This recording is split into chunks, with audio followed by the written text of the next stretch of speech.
Хэд хоногийн турш хар машинтай хүмүүс Эрдэнэс 5 толгой компани иргэн бүрт оногдох 1072 хувьцааг өндөр үнээр авч байна гэх цуу яриа гарсны дараагаас эхэлж иргэд нийслэлийн тодорхой газруудад өдөр шөнөгүй хоноо үнжин цугдарч эхлээд олон хоногийн хугацаа өнгөрлөө.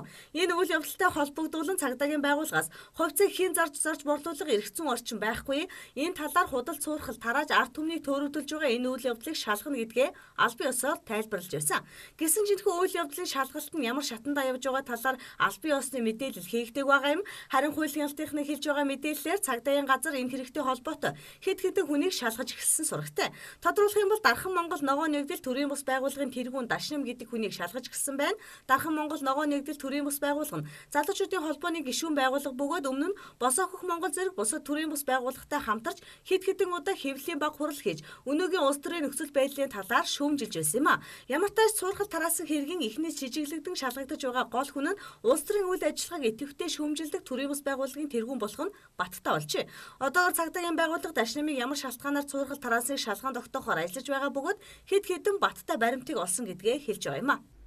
Чингэлтэй дүүргийн нутаг дэвсгэр урт цагааны ойр орчимд 1072 хувьцаа худалдаж байна, авж байна гэсэн мэдээллийн дагуу Чингэлтэй дүүргийн цагдаагийн хэлтэс эрүүгийн цагдаагийн газрын албаа агчдын хамтарсан ажлын хэсэг гарч шалгалтын ажиллагаа хийгдсэн.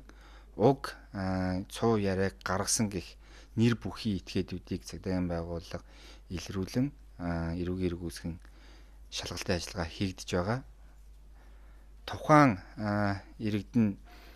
иргэдэд энэ 1072 хувьцааг бэлэн мөнгөөр авна гэж цуу яриа гаргасан. Мөн Монголын залуучуудын албаны нэрийг барьсан гэдэг үндслээр бол шалгалтын ажиллагаа хийгдэж байгаа.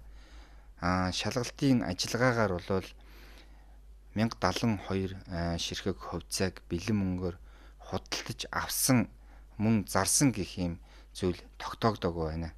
Иргэдийн хувьд хувьцаа үнэт цаасны талаар тодорхой мэдээлэл ойлголт дутуу байдгаас буруу зүрх ойлгон яар сандран дараалал үүсгэх байдал тайлбар өгч байгаа нь амд амьдсан буруу ойлголт даамжирч байгаа гэж үзэж байгаа юм а.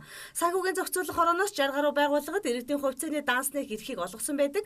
Гэвч эдгээр байгууллагуудын хоорондын өрсөлдөөн иргэдийн мэдээлэлгүй байдлыг ашиглан худал мэдээллийг тараан иргэдийг татаж байгааг цагдаагийн байгууллагаас анхааруулсаар байгаа лээ.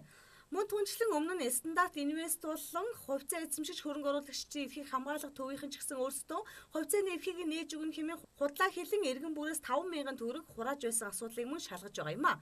Эх оронч хэмээн цайжээд элдэн өнөөгийн улс төрчид болоод эдийн засгийн хямралыг үргэлж шүүмжилж байсан.